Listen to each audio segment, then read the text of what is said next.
कोल्हापूर जिल्ह्यातल्या 5 गावात जवळपास 250हून अधिक ठिकाणी बेकायदेशीर आणि विनापरवाना बांधकाम करण्यात आले आहे। या विरोधात यापैकी पुराव्याआधारे 50 लोकांची यादी हातात आल्यानुसार माहिती अधिकार कार्यकर्ते सुनील पाटील यांनी आवाज उठवला होता।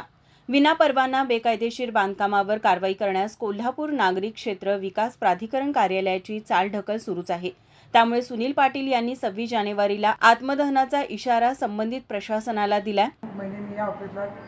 फेऱ्यावरून मला कंटाळा आलेला आहे साहेब, फक्त 2च वेळा गाड्या पडल्यात आणि खोटं बोलण्याशिवाय दुसरं काम काय तिने केलेलं नाही। कारण प्रत्येक वेळा कागद मागतोय, ती कागद उद्या देतो, साहेब नाही, साहेबाची सही झालेली नाही, साहेब करतो, अधिकाऱ्यांना सांगतात करायला लावले, मोजमाप चालू आहे आणि माझ्या कुटुंबाला पोलिसांचा नाहक त्रास चालू आहे आणि मी येणाऱ्या 26 तारखेला आत्मदहनाचा इशारा दिलेला आहे, तो मला करायला लागणार आहे। त्याला कारणीभूत सर्वस्व ते संजय चव्हाण साहेब असते। माझी मागणी होती 4 गावामध्ये 51 जणांची नावाची लिस्ट दिलेली आहे। विनापरवाना बांधकाम जे आहे ते तत्काळ थांबवा आणि त्याच्यावर कारवाई करा। उसगाव, वळीवडे, चिंचवाड आणि गांधीनगर, मुडशिंगे काय माझ्या तक्रारीला कुठलीही दाद न देता तिने कचऱ्याची टोपली दाखवलेली आणि सरळ आतल्या अंगानं त्यांचं मॅनेज होऊन कामावर कुठलंही ॲक्शन न घेता, फौजदारकी न करता आणि वर सांगायचं आमच्या ऑफिसला माणसं नाही आहे, हे खोटं बोलण्याचे यांनी धंदो बंद करावे। त्यांनी जिल्हाधिकारी कार्यालयापासून ते मंत्रालयापर्यंत ही बाब सर्वांच्या निदर्शनास आणून देत संबंधित बांधकामावर कारवाई करण्याची मागणी केली होती। त्यानुसार नागरिक क्षेत्र विकास प्राधिकरण कार्यालयावरती ही जबाबदारी होती, परंतु या कार्यालयाकडून चालढकल करण्यापलीकडे काहीही होत नसल्याचा आरोप सुनील पाटील यांनी केला आहे।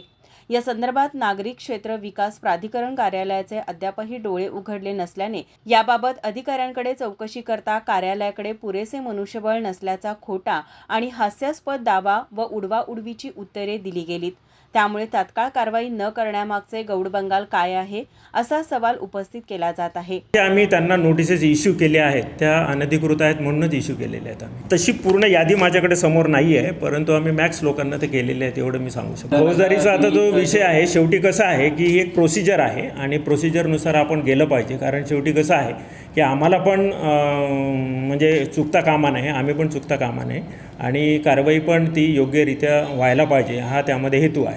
त्यामुळे तो आपण लीगल ओपिनियन पण आम्हाला याच्यामध्ये तो घ्यावा लागेल आणि त्यानुसार आम्ही पुढे जाऊ। यांचं 9व्या महिन्यात अर्ज मला वाटतं काहीतरी होता, त्यानंतर 11व्या महिन्यात, 12व्या महिन्यात आणि इवन आता हे जानेवारी महिन्यात पण आमच्या लोकांनी काम सुरू ठेवलेलं आहे। दुसरी गोष्ट अशी आहे की ह्या ऑफिसकडे स्टाफची एक कमतरता आहे आणि आमच्याकडे टेक्निकल स्टाफ हा अतिशय कमी आहे आणि प्रत्येकाने एवढं सगळं जे आहे ते सगळं बघणे, त्याचा रिपोर्ट तयार करणे आणि त्याच्या पुढची कार्यवाही करणे आणि नुसतं हे अनधिकृत बांधकामाचं एवढे काम नसून इतरही काही कामं आहेत ती पण सांभाळणे, ह्या सगळ्या गोष्टींचं एकत्रित म्हणजे तो सगळं व्यवस्थित चालावं ह्या दृष्टिकोनातून त्यांना काम करावं लागतं। असं नाही आहे की बा एकच काम आहे आणि तेच काम आपण केलं पाहिजे, असं काही नाही।